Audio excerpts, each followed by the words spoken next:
Good morning, everybody. Warm welcome. I see the last people are entering the room. It's good to see you here at 9 o'clock on a Sunday morning in Paris. Some people even don't really have their voice.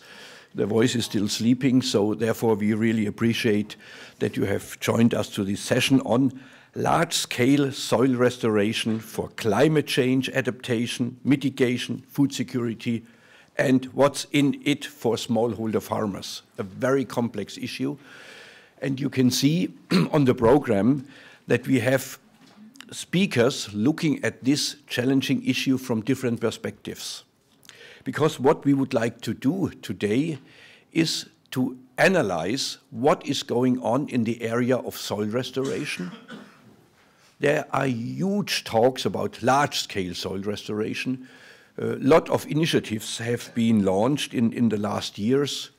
The Bond Challenge, the 20 by 20 initiative in Latin America, NEPAD has launched an initiative, Quatre pour mille. So the good part of this session is soil restoration is on the agenda.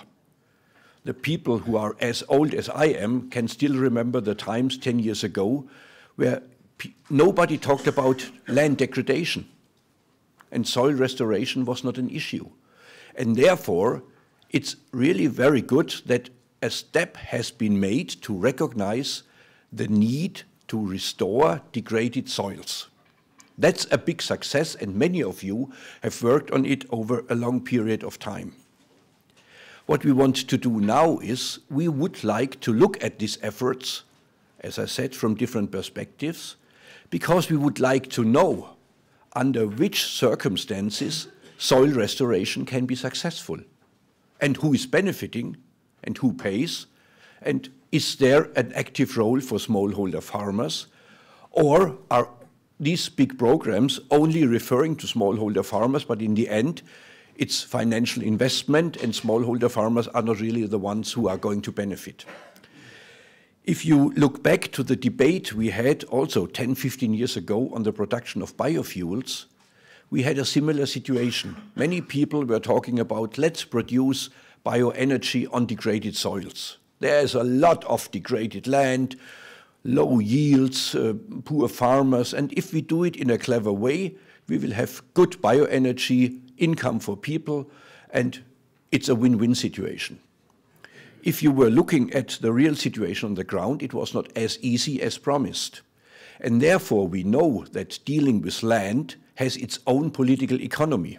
It's not only a technical question. Of course, you need appropriate technologies, you need investment, you need money, you need dedicated farmers.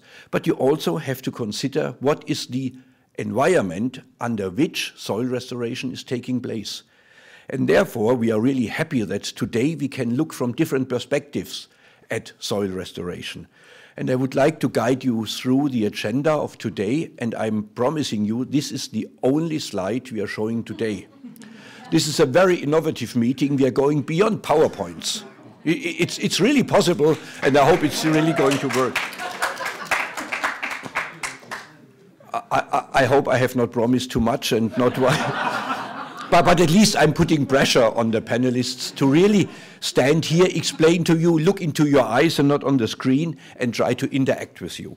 So we would like to start with Ravi Prabhu. He's the Deputy Director General of EGRAF, and we had asked him to look at a pro-poor perspective, because we would like to start with the question, what has to be done so that poor and vulnerable groups can really benefit from all these efforts?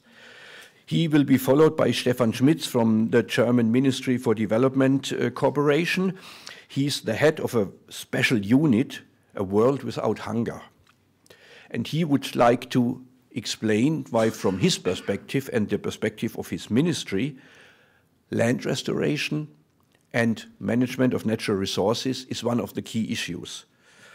And then we are going to Sébastien Dreyer, because this is important. This is a joint session of IASS and IDRI, and he's going to present the ideas behind large-scale restoration. And I really hope, Sébastien, you could also make some comments on what should be next after we have made this presentation and after a lot of initiatives have been launched.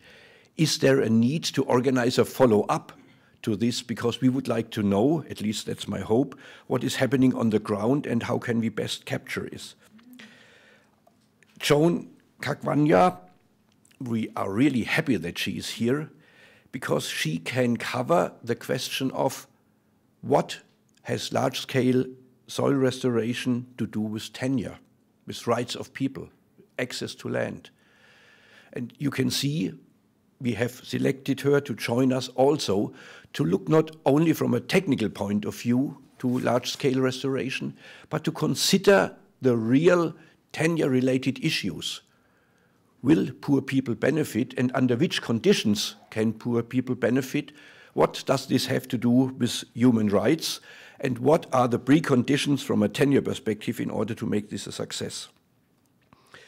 Andrew Wardell from C4 is here to inform us about, I hope, the opportunities of financing this large-scale restoration and also looking at constraints and where are the challenges.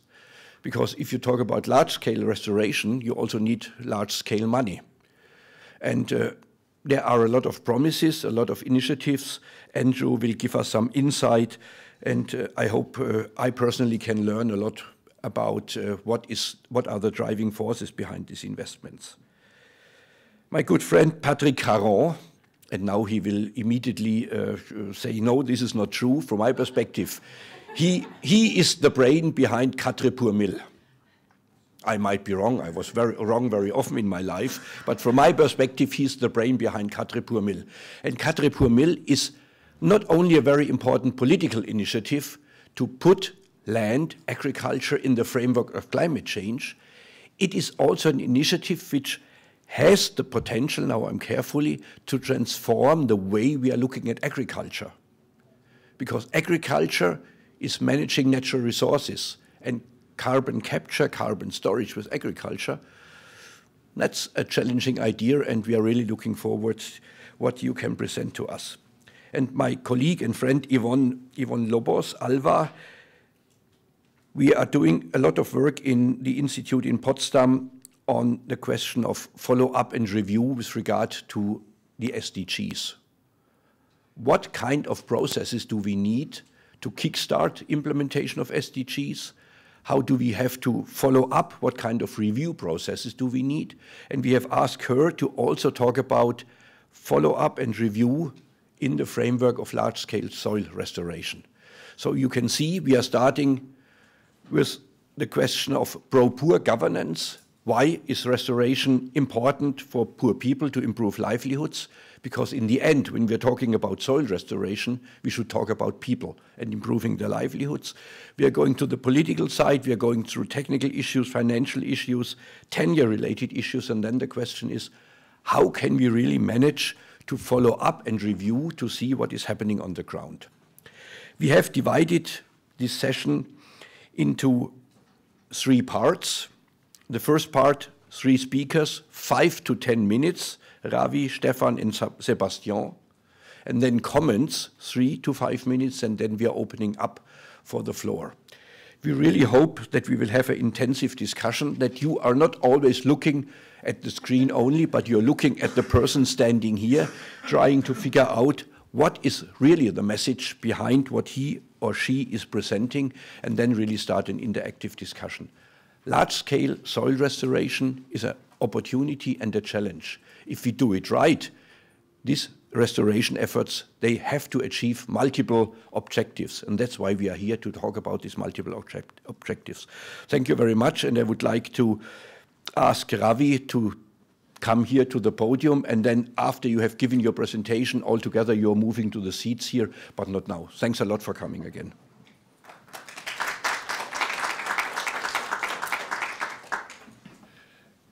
Thanks very much, Alexander, and good morning, ladies and gentlemen. Alexander loves throwing people into the deep end, just to see whether they can swim. So this is the experiment. You'll tell me whether I can swim at the end of it. The topic is an interesting one, but I want to start off with a clarification. I am a researcher after all. It depends is going to come up a lot of times during my presentation. But the first thing is soils are not abiotic. Soils are living. So unless we understand soils as part is the biotic and the abiotic, we've missed the picture. So with that clarification, let's move forward. As Alexander said, there's a whole lot of initiatives. Restoration is back on the agenda for a whole lot of good reasons. It's not just a pro-poor perspective I want to take. I'm taking a smallholder perspective because they are the owners of most of this land, degraded and non-degraded. They are the actors that have to be engaged. So how do we move forward? Well, some time ago when I was a sort of young researcher, a much wiser person said, well, start with the rule of hand. So that sounded really interesting. What is the rule of hand, he said. Really? Hold it up. That's the rule of hand.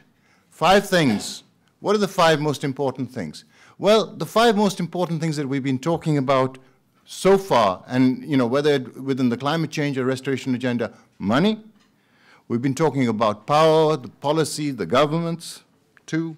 We're talking about people and the different kinds of people, from the private sector, large scale, to the private sector, small scale, the smallholder farmer, and other actors, NGOs, CSOs. We're talking about the land, who owns it, what is the tenure, what is the access to the land.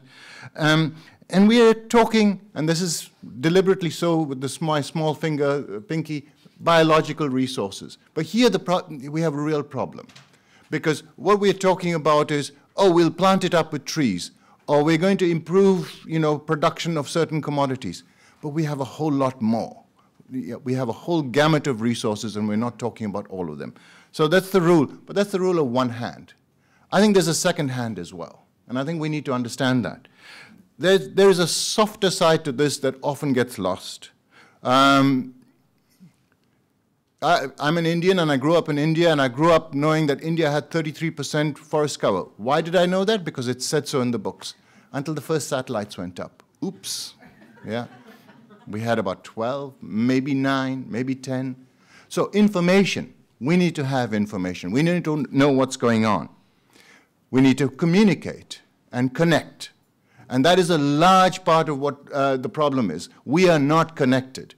The people who are communicating are not connecting, and the people who are trying to connect have a message that does not communicate. We need to have motivation. Some of you might have met Purity. She's a small farmer, 1.5 hectares in Kenya. She was asked at an event over at COP, what is it that you guys want? She said, I want motivation. He said, you don't want money? She said, I can't do with any of your money. The money comes to the big people, it doesn't reach me. They take my ID card, they keep the money for themselves. I want motivation. I want people to be motivated. I want farmers to be motivated. So let's focus on motivation. We need purpose and direction. What is this all for? We need to be clear. Who is it all for? We need to be clear. And finally, we need negotiation. So when we have these 2 sets of hands, we have space and we have time. And we need to bring this together. There's a lot of examples, really good examples of large-scale successes. The South Koreans managed to reforest 6 million hectares. It was top-down, but it was supported by every commune, top-down. 5 million hectares in Niger. Goodness knows how that happened.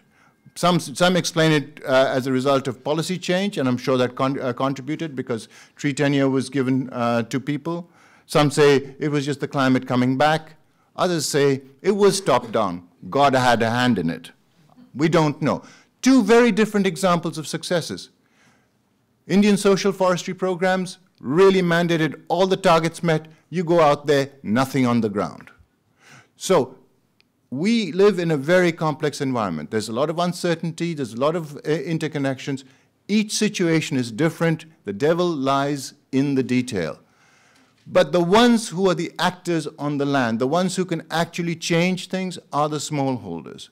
And if you get them motivated, if they're understanding their benefits, the multiple benefits, because they're not interested in carbon, they're not interested in restoration, they're interested in their livelihoods.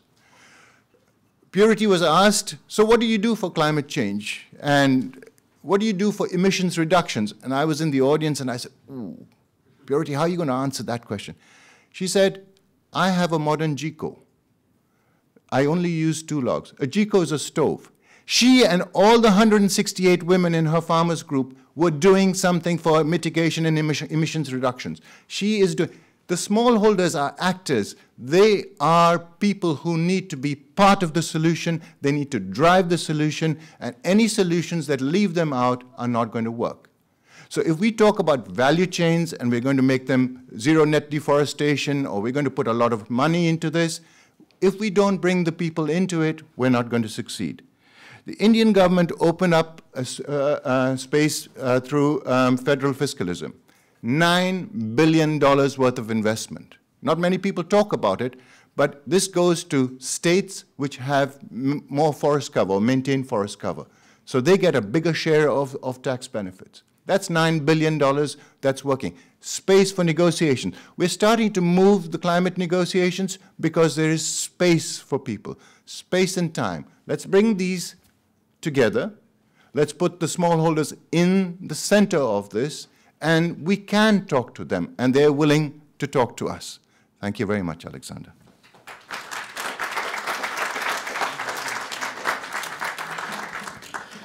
Thanks a lot, Ravi, for also being a model for keeping time here at the podium. The next is Stefan Schmitz, the head of the unit World Without Hunger. Stefan, 7 to 8 minutes, please. All right. Thank you, Alexander. Good morning, everybody. Well, to go through it very quickly. We are here not in climate negotiations anymore. I think we talk about development. What is the aim of development? It is now written in the Agenda 2030. It is that simple, that stupid.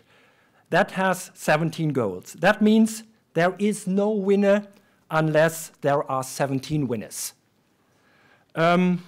I take the luxury to pick 3 aspects out of that.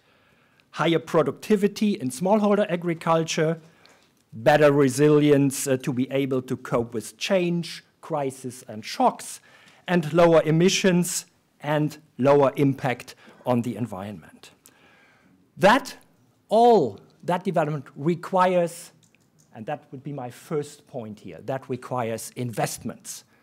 And it is not just, we are not just talking about private investment. Private investment is important, but that's not everything. Public investment is a sine qua non.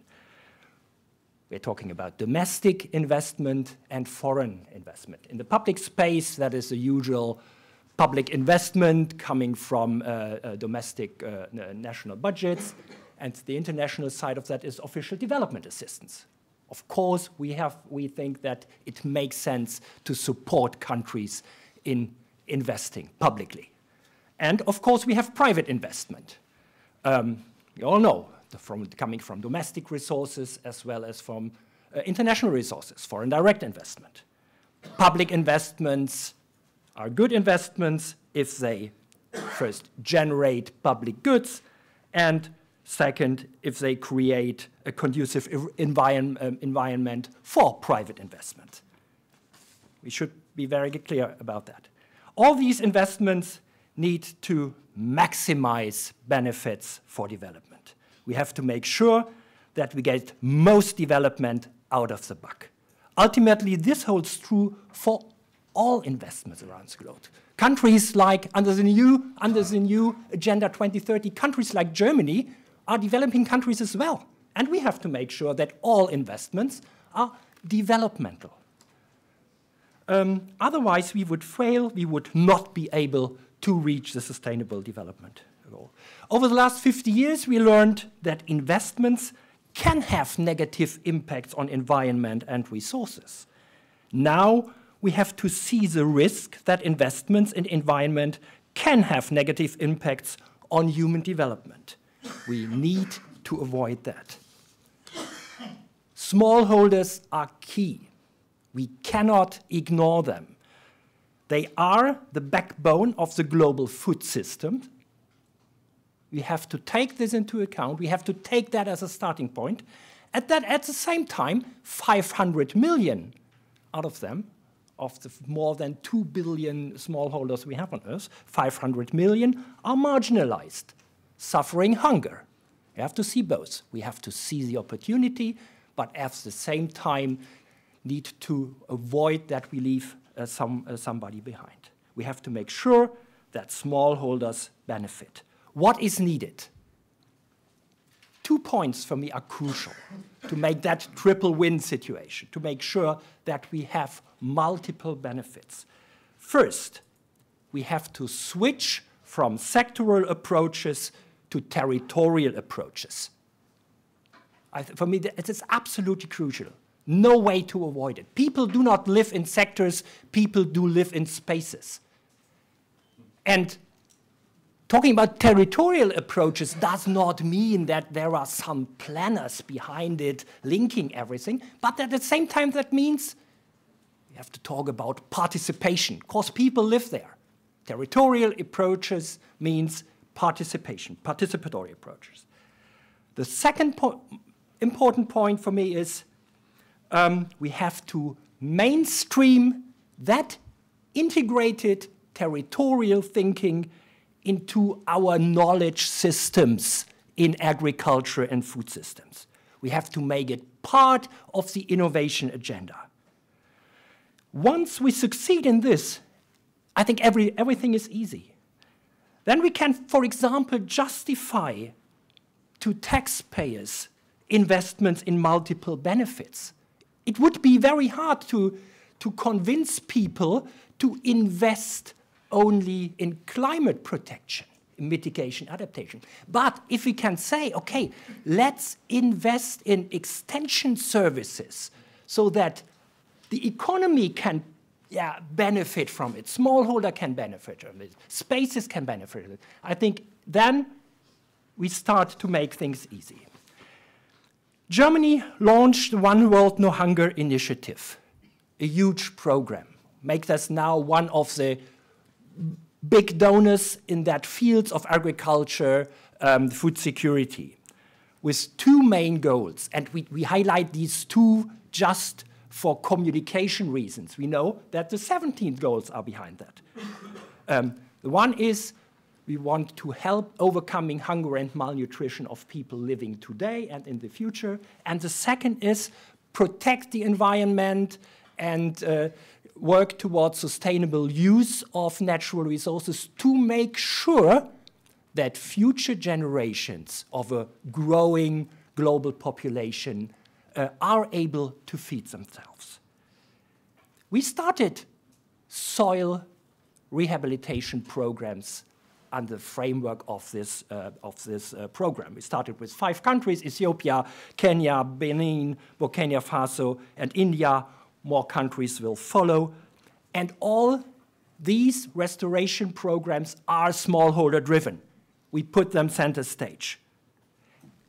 And we try to, where it is possible, to integrate it into already existing sustainable land management programs. I think that is promising.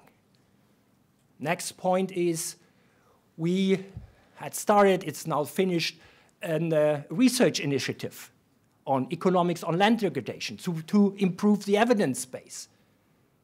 Interesting outcomes of that initiative. For example, the outcome that we have to expect 50 million people to move away from their homes, start to migrate within the next 10 years if we are not able to halt soil degradation only in dryland areas. 50 million people over the next 10 years. We make this soil rehabilitation program an integrated part of a huge program, of a very large program with 6 aspects. First, increase productivity and improve resources through innovation in the food and agriculture sector. Innovation is absolutely key. It's innovation. It's not just on better technology. Yes, we need that. But it's better knowledge on how to do things, how to organize things. Second point, manage rural transformation. Rural transformation is taking place all over the world, and we have to make sure that it happens in the right way. Smallholders we have to take them as a starting point, but they will either move up the ladder or they will move out. And we have to make sure that other livelihoods start to be generated in rural areas. Make rural areas a lively place. Third point, we talk about food security and nutrition, diversity of the agriculture. Food and health nexus is important. Food and water and sanitation and hygiene nexus is important. So important. The fourth pillar, we have to strengthen resilience. Fifth point, improve, protect, and sustainable use of natural resources. And under this pillar, we launched these soil rehabilitation projects. And the sixth one, I do not have only 5 points, I have 6. So we are talking about land rights. We are talking about the justice. That's the other side of the resource management side. So Germany only is one donor. We try to get others on board. We used this year's G7 presidency to convince other big donors to step in as well. And we agreed at LMAO on a broad agenda. We help now to move the G7 away from that single-sided view that it's only on productivity and production growth. No, it's not. We have to integrate it into that broader agenda I was talking about. Yes, and once again, to come to an end, two points are crucial for me. First one is on integrate it, mainstream it in the knowledge systems. And the second one, let's move from sectoral approaches to territorial approaches. Thank you very much. Thanks a lot, Stefan. We had a scientist with 5 fingers, a government official with 6 fingers. Now I would really like to see how many fingers the head of programs of ITRI really has. And I would like to ask you to prepare yourself for raising questions to the 3 keynote speakers. Of course, I could tell you we have received over Twitter so many requests to open the floor immediately, but this would not be true. If you count the chairs, you will see that we have 6 chairs and 7 panelists. Therefore, there is a problem. 6, 7, something does not really match. And therefore, we are opening the floor for questions for a brief period of time to the 3 keynote speakers, and then we ask the panelists to take the floor and to make their presentation. Sébastien, please. Thank you very much, Alexander. Thank you also to ISS to inviting us to co-host this session. I will try to make a brief statement on this issue of why we look specifically on investment as the lever to upscale soil restoration initiatives, and then take some lessons from the climate regime. And I think it's useful to think particularly how to link the soil restoration initiatives with what is discussed at COP21. So my first statement is that what we are talking about is that we know of local initiatives that are very efficient in improving in soil restoration and in getting triple win for food security, meaning livelihoods, mitigation and adaptation. But we want to make them larger scale, which is not just multiplying. So the issue of making them big is a big question of transformation of the food system.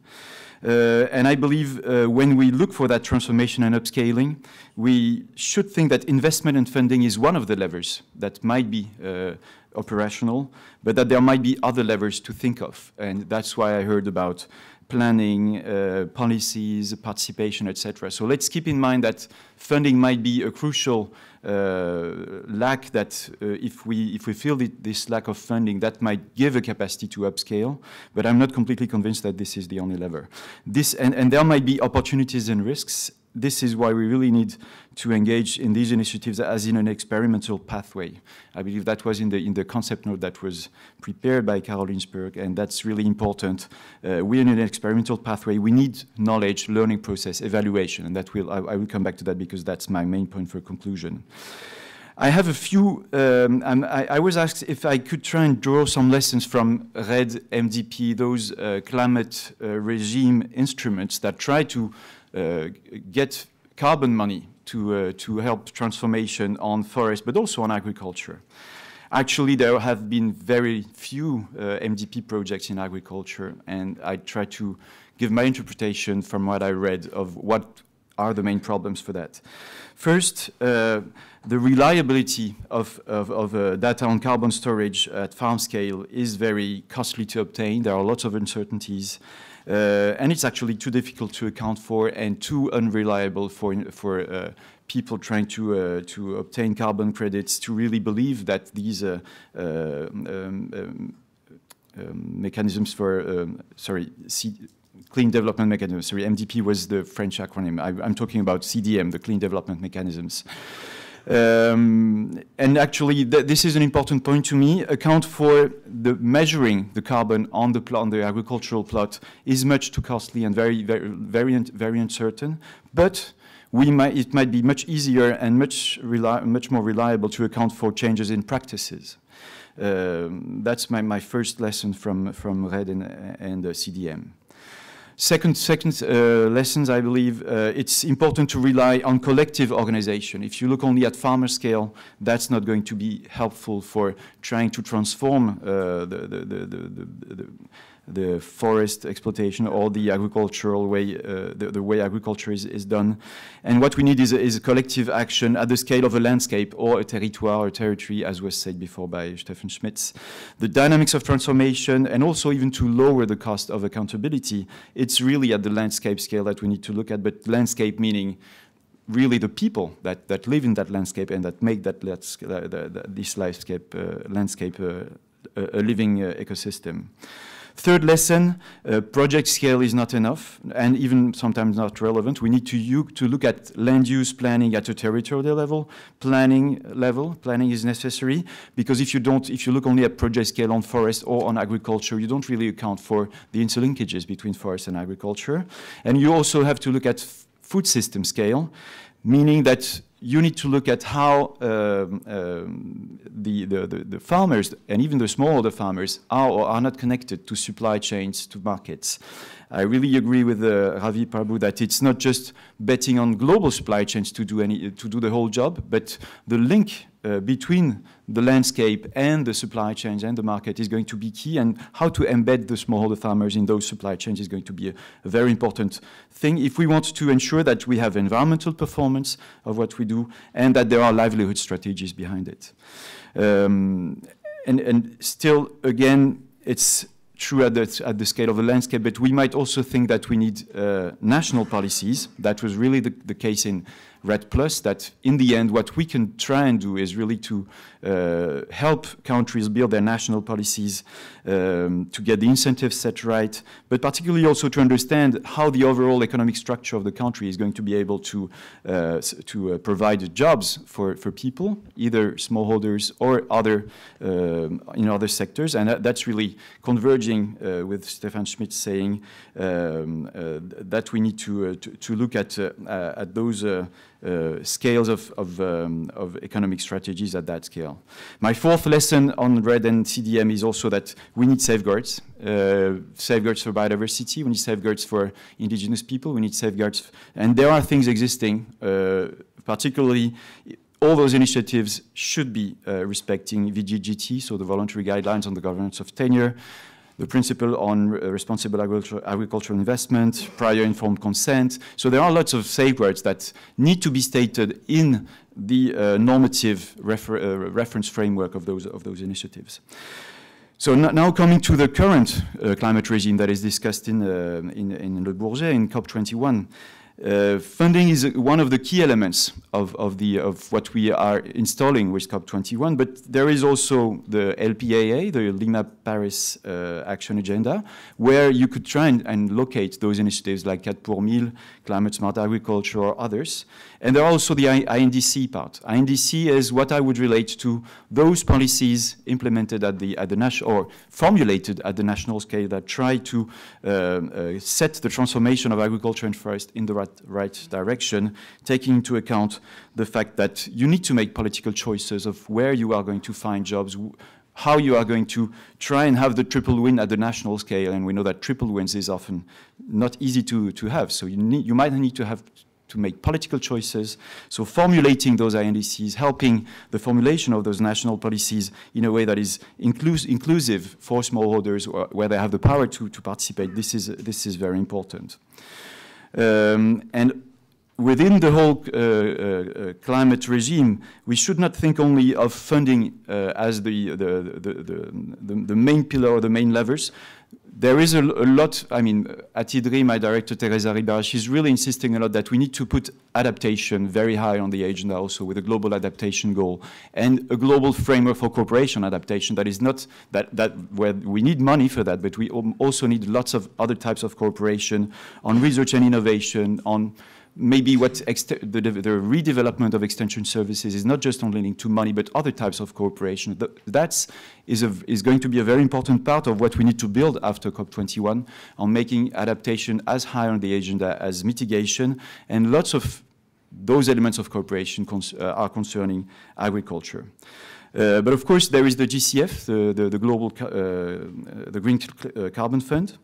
And maybe, as Stefan Schmitz was saying, we need to look at the fact that investors are not always going to be very interested in degraded lands and the cost of transaction of looking at a collective organization of smallholder farmers. That's too costly for them, maybe.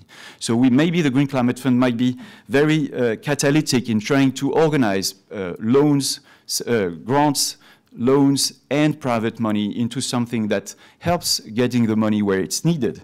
And therefore, this public money from GCF or from other ODA donors might play a catalytic role for that.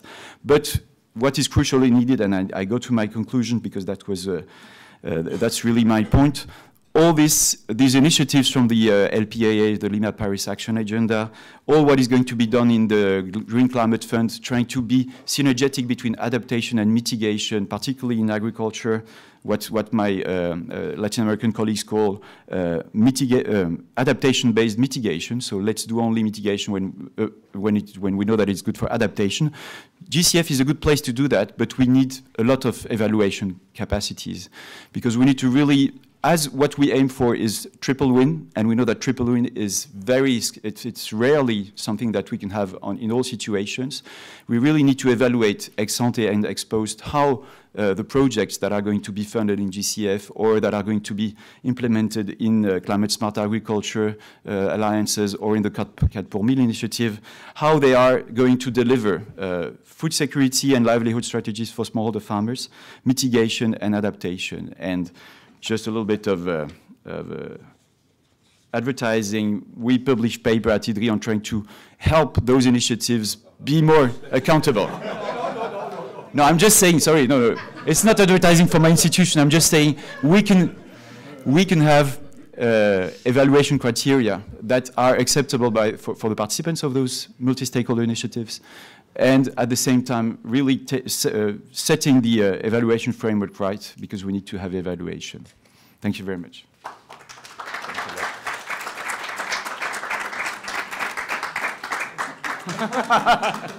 Don't forget it. Thanks a lot to all three speakers. Having listened very carefully, as all of you, I think it has become very clear that the three presentations have unfolded the complexity of soil restoration. And I think at least you have covered or you have touched 10 out of the 17 SDGs. So talking about soil is not only talking about dirt, it's talking about society, it's talking about governance, extension services, innovation, talking about people. The question is, how can we really bring it together so that we are not focusing on one issue only, but we are really covering all of these issues? As announced, I would now like to ask you 3 questions. Who is the first who wants to raise a question to the 3 speakers? And in the meantime, or afterwards, I will ask the panelists to join us here on stage. Who wants to raise the first question? And he also would need a microphone. No, I can ask a question. Can I keep this up? It's working. Okay, my question is this. How do we propose to restore the soil across the whole nations of the world? We've talked about the necessity, and I think we all agree to that, but the question is, how can you undertake a program so large? Second question, and these questions will go to all 3 presenters here. So the first question is, we are convinced it has to be done, but how are we going to do it? Do we all roll our sleeves up and go out into the world? Second question, please. Thank you very much. My question is related to the 2 broader ideas of the rural people being poor. It's a state of being is in the present, and what we need is poverty reduction strategies, while large-scale restorations are a state of becoming into the future. Restoring them is a strategy that needs to consider future directions. So how is it possible to reconcile these 2? And the second one is related to the idea that Stefan has touched in relation to tenure security. In some cases, particularly cases from developing countries, a large-scale soil restoration involves, in a way, also alienation, because in some cases, in order to restore soil, we need to somehow exclude the poor till that particular land is rehabilitated. So how is it possible, again, to reconcile the idea of tenure security with that of restoration? Thank you. Thanks a lot. Third question. This is some physical exercise for the person who is responsible for organizing everything. Jes Weigelt, he's the head of the sustainability unit in ISS, and he likes to run here in the room. Well, thank you. My question is very brief. How do GMO affect soil restoration issues? That's an easy one. Thanks a lot. Easy one? Okay. Great. So who wants to start? Sebastian? Why don't you guys come up and sit in front so that we can look at all your beauty?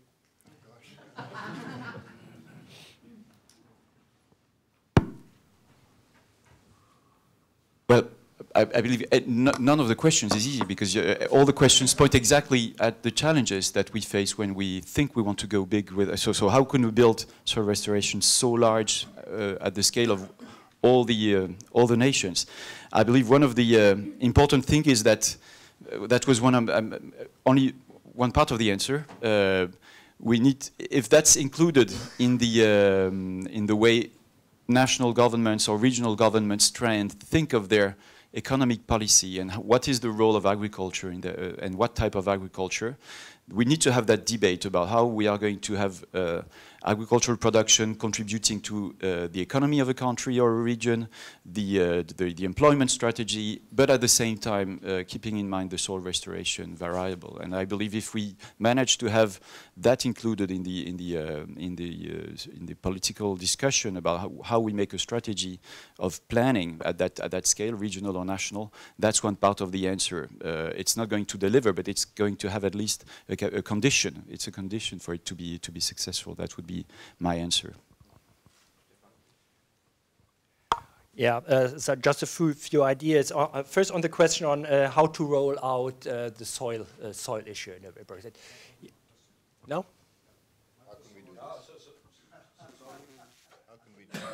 It's understood. My question is, how do we restore the soil on a wide scale? Do we go in there with chemical fertilizers? Now we got it. And who is going to do the work? Yeah. Because I'm too old for this. Yeah. Well, now we really got it. Thanks a lot. I do not have a magic bullet on this. I mean, for me, as I said before, integrate that soil sinking, that challenge into the knowledge system. And on the ground, they have to find out what really is the best. In dryland areas, that could be completely different from inner tropical areas, from that. So, so for me, that mainstream it in research, in agricultural schooling system, in education, vocational training, extension services, and make sure through donors. We started with G7, G20. Bring it to the attention of other fora and reiterate it and make it really part of the overall sustainability agenda. Soil is important, and then it will happen. Well, GMO, well, in Germany, we tripled productivity in agriculture over the last 50 years without a GMO. So I am convinced that GMO is not necessary. If people around the globe think it is useful, so please, but secure safeguards that it is not against the interests of smallholders. Make sure that smallholders can benefit. And if smallholders benefit, I think GMO is as good as all other technology. Yeah, great questions. Let me start with your question. Robert, is it? Yes? Great question, Robert. I think there's two ways of doing it. The hard way, and that's all of us go out, roll up our sleeves, and try and rehabilitate 1 billion hectares of soil, or the easy way. The easy way is to, Stefan referred to that. There's 2 billion smallholder farmers out there. They're already managing the land. Remove the problems that they face in managing the land. I'll give you an example. Sitting behind you is a colleague of mine, Constance. She worked with the Turkana County government to bring, for the first time, all elements of the government together to start planning their integrated development plan. What they discovered, they were going to start soil rehabilitation on saline soils. They didn't have the information. Then they realized that the women's groups and the education groups had different plans to each other. So the problem we have is that we sit here from a planning perspective and we plan for people. The smallholders, the poor smallholders, they are passive. No, they're not. They're actors in this. Let's bring them into the conversation. Let's harness them. I wish Purity had not gone to church this morning, because she would have told you what she does on 1.5 hectares of land. She's educated 11 children, the last one's going through university, a woman on her own. She has huge biodiversity on land, she has livestock and fish, and she trains farmers in the neighborhood. She says, not every farmer is going to learn. I don't care about the ones who don't learn. The ones who learn, they're going to do something. So we need to reach out to people, and we can't look at poverty as being an excuse for treating somebody as if they were in a mental asylum. They're part of the problem, but they're very much part of the solution. And if we can step down from our plans for people, include them in our plans, share decision making with them, I think you will get the results you're looking for. Thanks a lot to the three of you, and now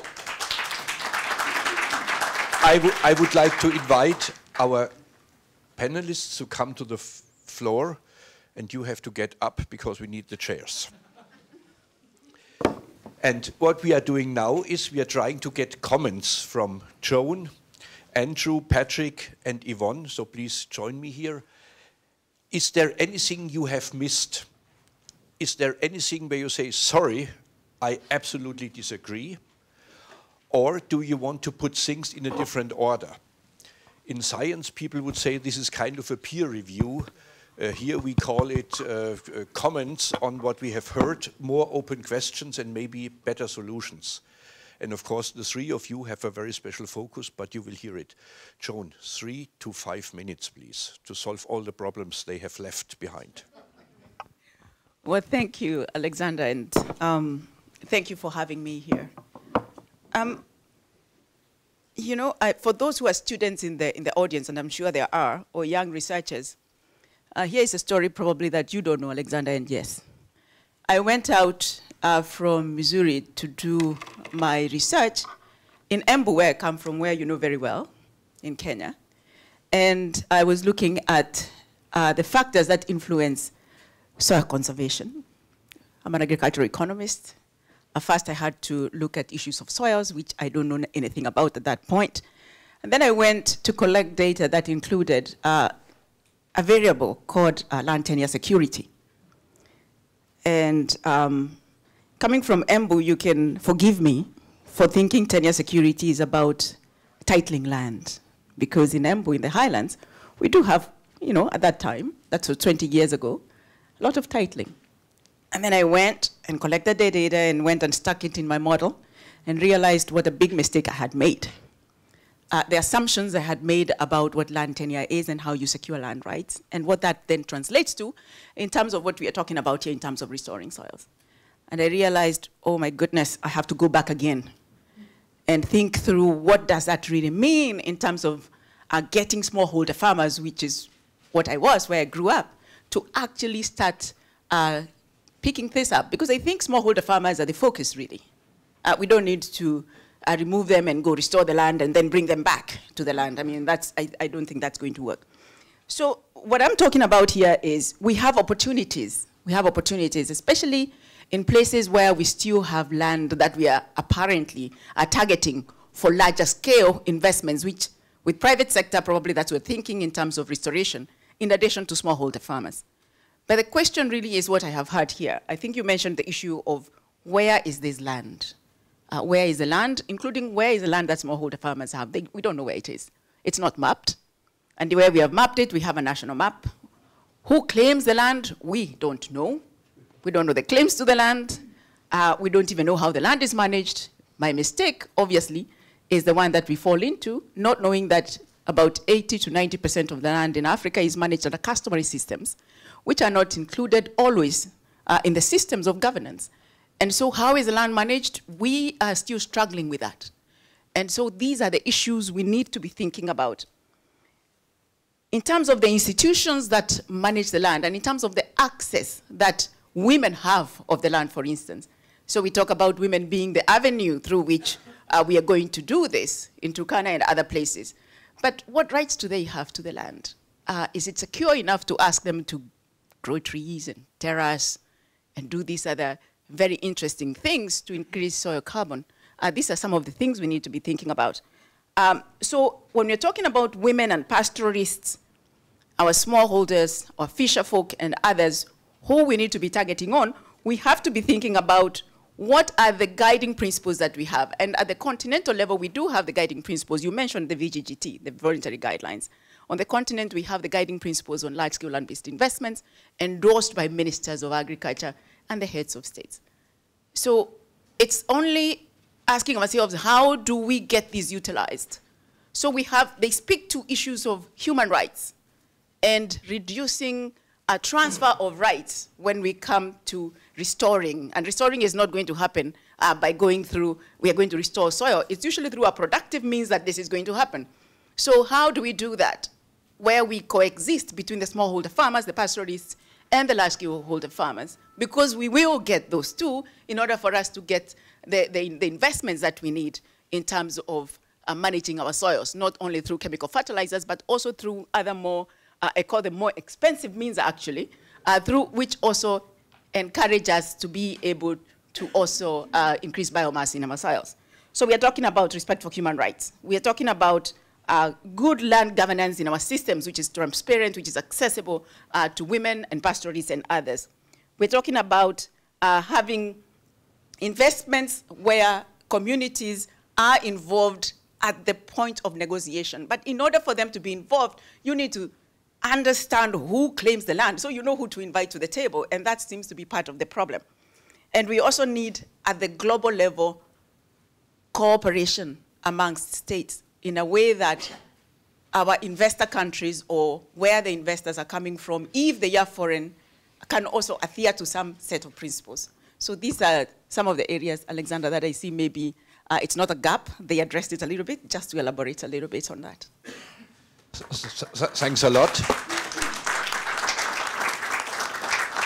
And now we are moving from rights to money.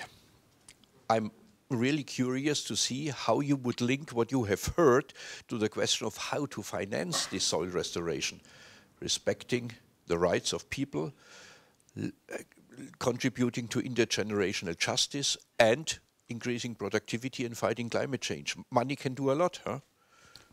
Well, again, Alexander, you seem to be raising the bar every time you make a comment. I'll answer your initial question by pointing out that Ravi had one finger that was called money, Stefan had another finger that was called investments, and Sebastian had a finger that was called funding. Now that's how I see the link that I will try and give you a little bit more background on. But first, I really wanted one key take-home message for today's panel, but based on some of the panels that I listened to yesterday as part of the finance and trade theme, which is one of the 4 main themes of the Global Landscapes Forum. And what has struck me is what I would call a certain degree of naive optimism about financing and financing opportunities in relation to 2 critical aspects. One is the asset class that is going to make it interesting for investors. And so far I haven't heard what is the asset class when it comes to soil restoration that is going to make a bankable investment. This is critical. 2, there are enormous governance challenges, and I just want to highlight some of those in terms of the sort of contextual background to financing. I think in terms of, we hear a lot about the commoditization on a global scale and agricultural production systems. What we see and hear much less about is financial globalization. And I don't know how much of you are aware that in 2012, 1/3 of all global capital transfers were to emerging economies. In 2000, just over a decade earlier, it was only 5%. In the same year, there were $1.9 trillion of investments that were south-south in foreign direct investments between emerging economies. And I think my own view is we still tend to see the world of finance as being transfers from the north to the south, even though there is a fundamental change that is occurring in terms of where capital is coming from. We now have a BRICS bank. What role is that bank going to play vis-a-vis the long-established post-Bretton Woods monopoly, if I can call it that the Washington Consensus has occupied? We're seeing significant changing geographies of trade. You probably all know oil palm originally comes from where? Central Africa. Which are the 2 countries that now produce most of the world's oil palm? They're nowhere near Central Africa. They're Indonesia and Malaysia. Second key point in relation to this financial globalization, there's still a fundamental financing gap, particularly in relation to investments in sustainable land use that will benefit smallholders. And just to give you one little piece of evidence, the OECD DAC published a report in 2013 that highlighted, after 50 years of official development assistance, 92% of all smallholder farmers in Tanzania did not have access to credit. So how do we expect smallholders to improve their production systems if they don't even have access to one of the basic means to improving their productivity?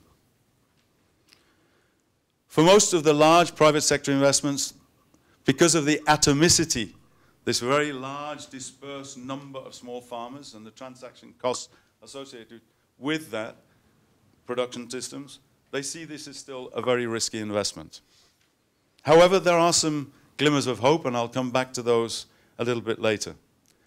But the third key point I want to make is that we still see in many parts of the developing world governance in silos. Most of it driven by multilateral, externally driven policy frameworks, and we have a 40, 50-year history starting in relation to forestry with CITES, with FLEGT, with the FSC, with RED, and now with the Extractive Industries Transparency Initiative. In many cases, these are all working with different institutions and with very little horizontal coordination. Another fourth key point is that I would argue that before we even start talking more in depth about land restoration or soil restoration, we need to address the fundamental problem of land appropriation. A recent study published in April this year in a well-renowned journal, based on an analysis of the land matrix database, which is housed at Giga in Hamburg, looked at appropriation of land between 2000 and 2014 and found that almost 32 million hectares of land had been appropriated, particularly in weak governance states, such as South Sudan, the Democratic Republic of Congo, Papua New Guinea, Indonesia, and the Republic of Congo. Those were the top 5 countries. Run. One more minute, okay. Maximum. Oh, maximum, okay. And then in terms of where was this investment coming from, the top 5 countries were the US, Malaysia, India, United Arab Emirates, and Singapore. But the key finding was that out of that 32 million hectares of land appropriated, crops are only being grown on 2.7 million hectares, so less than 10%. And what does this suggest? Is it land investments or land speculation? We have still the whole framework associated with perverse incentives.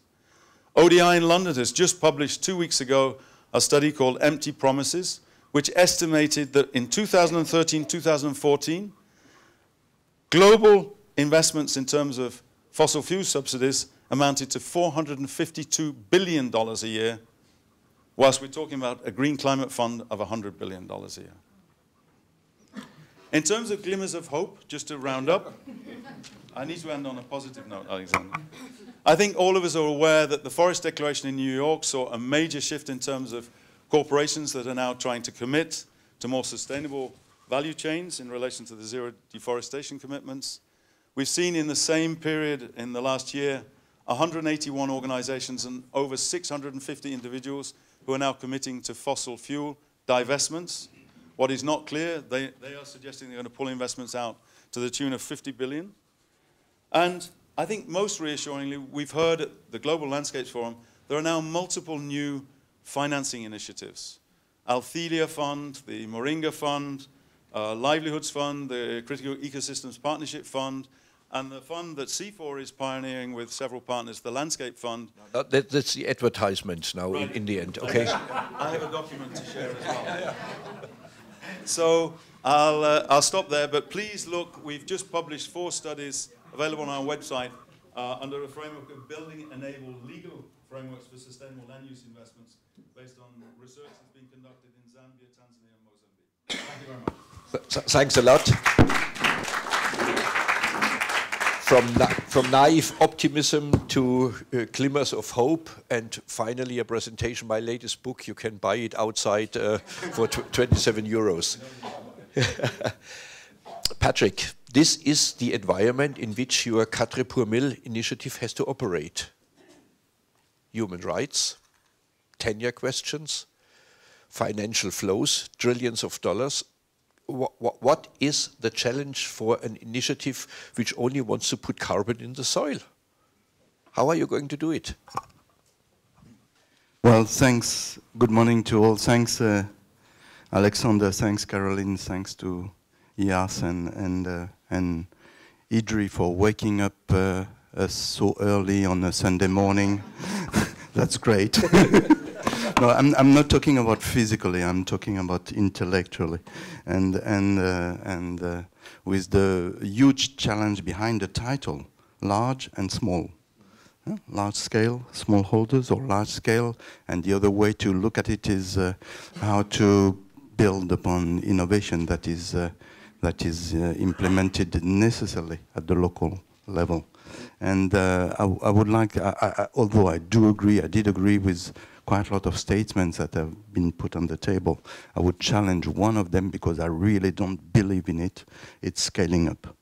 I think I would say, just because the time is short and I will be provocative, I think it's an old-fashioned way of thinking, but just to open for the debate. And I will actually build upon the example of 4 per mil, 4 per thousand. 4 per thousand was launched last week. So no way to talk about the results, but the rationale behind that was the fact that if one succeed to increase by 4 per thousand the stock of carbon in the soil per year, then we compensate all greenhouse gas emissions on the planet. If you decrease the stock by 4 per thousand, you double the emissions. That was the initial rationale that was taken out, that emerged from a conference, science conference that we had 1 year ago, and that is really based on climate smart agriculture ways of thinking. That is, in the sense, I'm not thinking on a normative way of thinking, but how to look at trade-offs between food security, climate mitigation, and climate adaptation, as it was first put in the FAO at the end of the years 2000. But indeed, it looks like the slogan is only looking at mitigation. Indeed not, because if you increase the carbon in the soil, then you increase biomass, then you increase biodiversity, then you increase fertility, then you increase, well, food security, resilience, and prevent from land degradation, and so on. So indeed, the rationale was not only, although the slogan was thought about at the very global level as a calculation for looking at mitigation, in fact, it brings on the table the link between mitigation, adaptation, and food security. But then, and that's very obvious, for example, in some African country, mitigation is not necessarily the first objective. And adaptation and food security is not necessarily the co-benefit. It can just be the other way around, looking at adaptation as the very first objective and mitigation as a co-benefit from adaptation strategies through soil carbon increase. Well, that at least is the rationale. And then what I put on the table is what we really need is institutions at the different level that stress what are the primary objectives, and then looking at which are the ones that are trade-offs and which are the ones that are co-benefits or not. Political commitment at the different levels, and then I very strongly support the word territory that was used for, because that's at the local level, an institution level that makes it possible to bring stakeholders together and to agree on what is the primary objectives at this particular level. Although the word territory cannot be translated in English. I mean, the word territory in English does not mean the same as the word territory in Latin language. Maybe we can come back on that later on. But but having then political commitment, institutions, and mechanisms that are relevant for what are the hierarchy of objectives that are that have to be addressed at different levels. Although we all know that looking at food security at the territory level does not prevent to look at mitigation at the global level as a co-benefit. But then what are the two big challenges, and I will finish with that, with these two big challenges behind that. The first one is we are lacking the intellectual framework to think about the connection between one particular objective and the other ones. We are lacking the way of looking at metrics, of measuring. Just as an example, I don't know exactly how to measure the impact of a particular farming practice on food security, on job employment, on etc. and so etc. And what you are calling for through the connectivity between the 17 goals that were accepted in New York 2 months ago is exactly that. That's the first. And the second one, so metrics and way to look at it. And the second one, we are lacking the way of connecting different levels in terms of how we can build consistent, multi-scale, political, objective-oriented mechanism, and not only scaling up what is just not reproducible from the local level to the global one.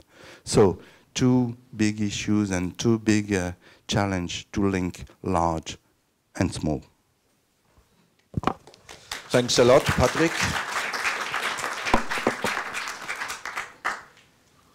I really like your comment, I don't believe in scaling up. I had the pleasure to work with the UN, and one of the many things I've learned is projects never fail. Thousands of projects are implemented every year. They are all absolutely successful. You need to organize a follow-up, you need to extend it, you need more money, but surprisingly, these projects never scale. So we like to talk about projects, and then suddenly, with the help of an algorithm, we think they're going to scale. And this has not happened. And I think what the conclusion of this session will be to think about how to bring together the whole complexity you all have presented in a way that we can seriously talk about scaling up, and not only about investment or production or silo-oriented issues. And that's the question I would like to hand over to Yvonne. Do you have a slight idea how we could bring all these issues together in 3 to 5 minutes so that everybody understands it and they're all remembering it tomorrow morning? I do. Is that what you wanted to hear? Alexander said at the beginning that everybody should really try to pay attention and try to extract what the speakers were going to say, what the message was going to be. So I was thinking, since I'm the last speaker, how about I just tell you from the beginning in one sentence, and then it's easier. It seems to be that the general understanding in the agreement from what we heard today is that for large-scale restoration to really make sense and to benefit small-scale holders, they really need to be involved. We need to talk to them, we need to work with them, we need to involve them. Now, this is a huge, huge challenge, but there's really very little point to continue with these type of processes without them. That is basically my point. Let's try to find mechanisms to include them. And for that, I would like to make the case for multi-stakeholder approaches. In this sense, if large-scale restoration is really meant to have a contribution, not only for climate change adaptation and mitigation, for biodiversity conservation, but really also for livelihoods creation and for the promotion of sustainable livelihoods for small-scale holders, we really need integrated approaches that look across all of these issues. And to do that, we really need to look at large-scale restoration not as projects, but as processes. In this case, a multi-stakeholder approach is needed. And why? Because this is one of the tools that we can use to bring the climate negotiations and the sustainable development negotiations together. This has been one of the pleas that have been taking place during the COP negotiations to bring these two together. And one of the points that came also from the presentation was one of the most contentious issues in the negotiations for the Sustainable Development Goals for the SDGs, and here also in Paris for the climate negotiations, has been financing. How do you create financing that really contributes to development? And if we look at the mere facts and figures, 2.5 billion people depending on agriculture for their livelihoods, over 62% of the land in Africa being held and managed by family farmers, then there's a really, really clear link. You can't have one without the other. So we need a multi-stakeholder approach, because follow-up and review, and especially follow-up and review of large-scale restoration, cannot really be only about measurements. We need to go really beyond indicators that look at not only how much carbon is in it, so it's really important, but really to look at other perspectives. Super short example. I'm come from Guatemala. In my country, land is beyond a productive asset, really a sign for the population of not only belonging, your sense of home, but really a status in society of how much power you have, of your place in this earth. it goes way beyond that. Ravi brought it up with the case of purity in Kenya, how it's much more about motivation than about the money that you have for sustainable practices in your land. So it really has to go beyond the traditional measurements. And these will have a very, very high challenge, especially in terms of governance. The biggest governance challenge, probably, the fact of that we need to create a level playing field for small-scale farmers to really engage in the processes with different stakeholders. So last point, last sentence, outlook. What can we do? How about we make a participatory and inclusive follow-up and review of large-scale restoration processes, not projects, a criteria not only to select these initiatives, but also to measure their success. Thank you, Alexander.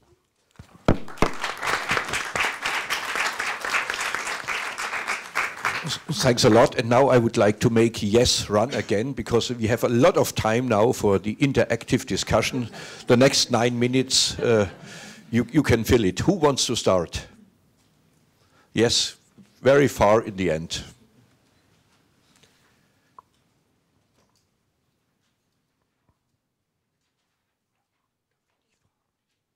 Yes, hello. Thank you for this talk and for the panel discussion. You are talking about smallholders being the backbone of agriculture. I was wondering why not have a smallholder on the panel? And if you want to hear smallholders, then please come to the Dragon's Den at 2:30. Point taken. Yeah, yes, you just decide. Yeah, thank you for your presentations. I'm Hans Vellema from Tropos International. Yeah, we are discussing here soil degradation, and the conclusion is that it's very complex and we need an integrated approach. But in all the other rooms, they are talking about different subjects, but probably coming to the same kind of conclusions. How should we, or are we able to bring these things together? Mm-hmm. Microphone is already here, and then just go ahead. I would like to go back to the easy solution to include smallholders and just talk to them and make things happen. I have done that for 10 years, and I think it's very, very difficult, very elaborate. And so I see that very positive, that we're rethinking extension services and really bringing knowledge to the people. How do we tackle that? So far, at the moment, currently, most of the extension is being done by big agrochemical companies like BASF and so on. How do we do that if we don't have... I mean, who's going to be responsible for this extension service? And contents. May I quickly ask you to raise their hands again who want to speak? So we have an idea. Directly behind you. And please go ahead. Well, thank you. I have two questions. The first one is actually very much linked to what you said. I've been asking myself, what kind of agriculture, the question was raised, what kind of agriculture do we want to have? And I was asking myself, what kind of agriculture are northern countries then exporting to the south? And the second question, we heard about peasants having to be integrated in the planning approaches. I'm wondering, I mean, development cooperation is about 60 years old, and so is, of course, agricultural policies in southern countries like India. Why hasn't that yet happened? And if it has not yet happened, why should we assume it happens now? One more question, please, and then we start with answers. Okay, a very quick question. This is Constance Neely from the World Agroforestry Center. I'm wondering if we have an opportunity to harness the resilient cities movement and the city regions processes to enhance this large-scale restoration. Alexander, just give me two more and then... Okay, but be prepared. You have to answer the questions. We are not going to allow these people to raise questions until they kick us out of the room. You have to answer some of them. So my question kind of builds upon the question that Jennifer just asked, because we're talking about mainstreaming and scaling up soil restoration. And I agree that soil restoration is needed on a large scale, but what do you mean by mainstreaming? So look at the ecological restoration industry that has made the chemical corporations very pleased with the war on weeds. Does this mean the scaling of chemical interventions? Do you foresee the mainstream corporations creating a continuous input-dependent soil restoration, knowing that the mainstream agriculture works against the natural process of ecological succession to grow annual plants, or continually disturbing the soil, creating an agriculture of disturbance? instead of working with it. So much of the dysfunction can be traced back to the triumph of reductionism over a more holistic approach in the biological sciences. And so the reductionism of soil health to NPK, disregarding the cation exchange capacity. So that's my question, really, is like, is the mainstream going to look at the soil food web and the holistic approach? Last question. Okay, this is like directly question from farmers, small scale holder farmers from India, because I was recently in India and we also asked these people to raise questions for this particular panel. So this is directly representing farmers. So some farmers were really curious because we are focusing on the small scale holder farmers, but in the village, if you see that there are also farmers above 5 acres, and they were wondering like how to integrate these farmers in this approach where the landscape initiatives will be successful in the long term. Thank you. Thanks a lot. Joan, do you want to start? This has an advantage. You can pick the questions you really like. Alexander, I think I'm choosing several questions in terms of multi-stakeholder processes, and I also want to speak to a colleague who asked about why we don't have smallholder farmers on the platform, and not to say that we shouldn't have smallholder farmers on the platform, but I think I want us to think about how many smallholder farmers we have. There are millions and millions of smallholder farmers, and I know they cannot be represented by any of us sitting here. But I think that it calls for us to work within, with processes that can allow for that kind of inclusion. And I think that let's not beat ourselves up that we don't have a smallholder farmer sitting here. Here, Purity was here, so that's a good thing. But I think that in terms of inclusion and recognition of the role that the smallholder farmers are playing in bringing to fore the large-scale soil restoration. So when we talk about large-scale, we're talking about millions and billions of smallholder farmers on the continent. And I think that's what we're talking about. So the interventions don't have to be large. They have to be focusing in on these smallholder farmers. And in terms of making sure that we are incentivizing them to be able to continue in some ways what they continue to do. Because it's not about bringing the interventions or related to GMOs and huge amounts of chemical fertilizer, just keeping in mind that on the continent we actually don't have that huge chemical fertilizer that we are talking about here. So it's not really about that. It's about making sure that solutions that are being developed here or very far away from home for most of these farmers are actually speaking to them and their challenges, and also taking note of the solutions that they bring to the table. Thank you. Thanks a lot. Patrick? Well, three short comments. First of all, there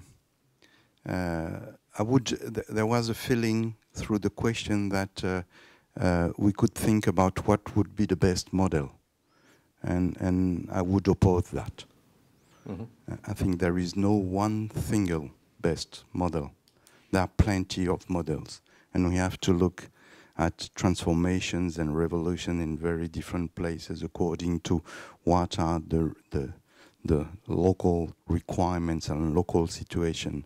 And for example, there is a huge, you all know, there is a huge question of whether Africa would go through the green revolution or not. Let's think another way around. Two ways round. First of all, Africa, the main innovation in Africa was the telephone during the last years. And it went to cell phone without going to landline phones. So Africa just invented another way to move and not to necessarily follow or transfer from other parts of the world. And we have to think about it and to invent something quite new based on what we've been talking so far. That was the first comment. No one single model, but to think about the plurality of them. Second comment is all of this transformation will be knowledge intensive. Yeah. We have to create knowledge and not to transfer knowledge. I'm a researcher from the best labs of the world to less developed countries, but to think about the increased capacity of generating knowledge locally. through our efforts and through partnership. Production of knowledge and production of capacity should be two very major issues. And third, quite a lot of questions have not been addressed to research, but support services, extension, and so on. Well, the comment, and a very simple comment I would make is, all of these questions are very high challenges, and they should challenge all of us in our respective skills and jobs. Research has its part to play in it. This was also the advertisement part of the answer. Thank you very much. Yvonne. Well, being fair to the time that we have left, even though there's so many questions, I think that the point that I would like to make is that, of course, especially inclusion of smallholders in these type of processes seems like a daunting task. And the message that I would like to leave us with would be that just because it's so challenging doesn't mean that we should not at least try to tackle it. And there is, of course, a reason for skepticism of why it would be different now than it has been in the past decades. One objective or one thing that we could keep in mind to try to improve the situation has been the fact that, as I said, that these type of initiatives, large-scale restoration, can be seen more as a process than as a project, more as a means that takes us to not only the end of having one completed project, but really the process that has led us there. In the process of negotiating the Sustainable Development Goals, this was a very interesting development that it became a principle. It became one of the criteria by which we will measure the progress in this agenda, how much participation, how much inclusion has been had, not only in the negotiation process, but also in the implementation process. And that's why I was trying to make the point during my intervention that it might be worth thinking about having that as a criteria, not only for the selection of these type of initiatives and projects and processes, how much participation, how much inclusion there will be, especially of small holders, but also a criteria to measure their success and to really define whether it was worth it to go into this initiative or not. Andrew. How do you say anything at this stage in the panel? Not sure.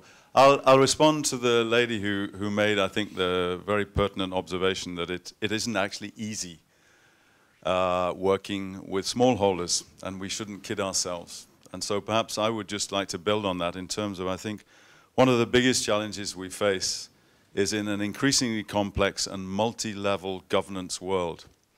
And how do we join the dots between the knowledge which is being presented at an international meeting like this to actually ensure that that knowledge is transposed, translated into a language which is understandable by smallholders in a rural, remote village in northwest Tanzania? Because I'm not sure we've got answers to how we join all those dots. This applies particularly in relation to financing.